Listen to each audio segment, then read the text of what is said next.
and real shit and real talk and real shit and real talk. Yeah, I'm a struggle. You don't know me, homie. I don't get no damn. What you saying about me? Keep talking about me, shouting, you know, real less you money for less money. Keep on talking about me. Struggle, man, I struggle, man, I hustle, man, I hustle. I don't really get no fuck, cause I'm in God's hands, shout it.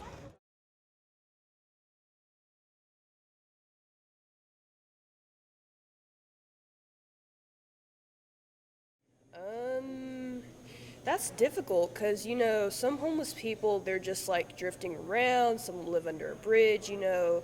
Homeless people aren't really all the same. Like, some of them are living outside. Some of them are just living with friends or just like in a shelter. So, you know, they're all in different kinds of situations. No place to stay. Homeless, no home.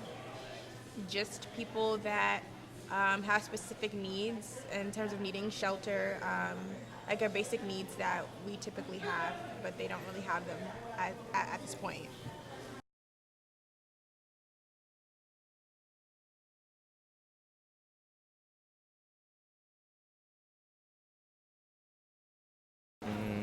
Mostly drugs. I think that really depends. Kind of studied it. It depends on some people are there because of mental issues, and the system that helps people with mental illnesses isn't that great at all, and so people are kind of forced. They're not able to help themselves if they don't have families helping them. They're kind of stuck. Or there's certain situations people got into with jobs and just the poor economy kind of forced them out as well. That's really hard to say because, you know, most people want to say, oh, they're just lazy. But, you know, a lot of them I've noticed are mentally ill. And I'm not sure if they became homeless because they are untreated mental illnesses or if they became mentally ill from being homeless. But I've noticed a lot of them fell into drugs or, you know, lost their job and fell into drinking or something. So a lot of it has to do with mental illness, I think. I think homeless life is misunderstood because even though a person is homeless, there's different levels of homelessness, and the main thing that prevents a person from having a home is really mental illness.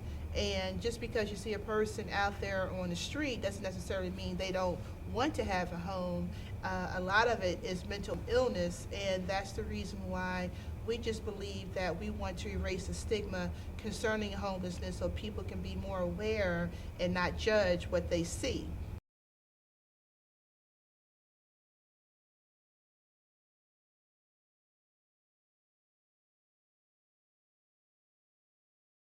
Many ways, through illness, through mental health, through being afflicted with addiction. Every individual has their own story. So you said you have bipolar disorder? Yes, ma'am. Okay, so have you been able to get the care that you need? I was about to start getting it. The lady I was saying, because I hear, as I told you, a boyfriend taught me off nothing. He said financial reasons, he wanted to see, because I live without nothing. I told him when I first met him, I was on nothing like that.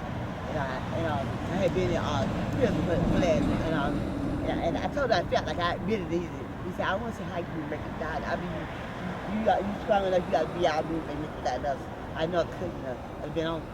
You know, I had mental problems. I was a smart child. I had mental problems because, you know, my mom and dad wasn't together, so I had mental problems. Ever since I was little, but, you know, I could call with as long as I was on medicine. I know I'm going to need to be better because the doctor told me you need to tell this for the rest of your life, you know. And so he took me off it. So I'm trying to get back on it, you know. That's what I remember like I do, because I need the medicine. It's true, I need the medicine. I got a lot of reasons, but the reason for me, I ain't want no reason for me, but it's just strong. I'm going to say because people can take the struggle, but people ain't here because they want to be out here. I'm going to keep it 100, A1.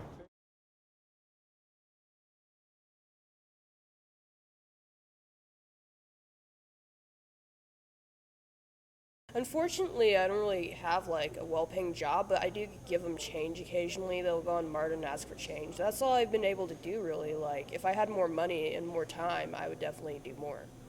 A friend and I are actually meeting today. We're part of a campus ministry called Alpha Omega, and we are trying to do something through the Office of Civic Engagement. So they have like clubs you can work through on OrgSync. So today we're trying to like figure out which ones would work for that. No, I'm not. I should be interactive in the community, but I'm not. And nope.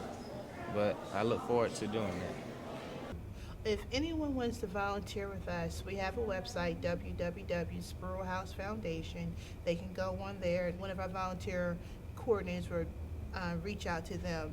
But we're always looking for great volunteers to come out and volunteer within the community to serve others. The name of the organization came from my late husband, Norman Sproul, who died in 2012 in April in Afghanistan. So the organization was named after him.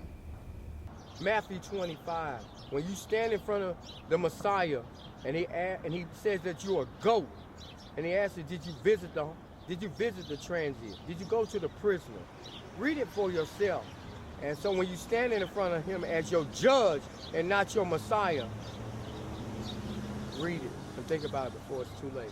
Thank you for letting me share. Thank you so much. And real shit, and real talk, and real shit, and real talk. Man, I'm struggling. You don't know me, homie. I don't get no damn. What you saying about me? Keep talking about me, shouting, you know, real, that's you make me feel like somebody. Keep on talking about me. Struggle, man, I hustle, I don't really get no fuck. 'Cause I'm in God's hands, shouting.